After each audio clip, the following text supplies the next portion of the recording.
வணக்கம். நம்ம வீடு கட்டுறோம். நிச்சயமாக இதான் கிழக்கு வாசல். அற்புதமான வாசல்.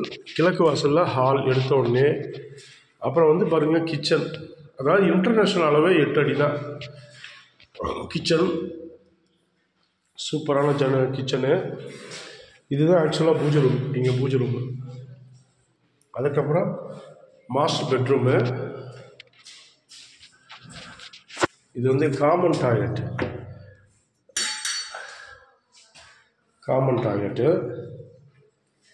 இதுக்கப்புறம் ஒரு கெஸ்ட் ரூம். வடமேற்கில் ஒரு ரூம். சிறுக கட்டி பெருக வாழ்கிற வாழ்க்கை அற்புதமான வாழ்க்கை. வாழ்க்கையில் வாழுங்க. செல்வத்தோடு வாழுங்க. அண்ணன், தம்பி, அக்கா, தங்கச்சி, மாமா, மச்சான் உறவோடு வாழுங்க. சூப்பராக வாழுங்க. Thank you very much. வடக்குலேயும் நிச்சயமாக ஜன்னல் வைக்கணும்.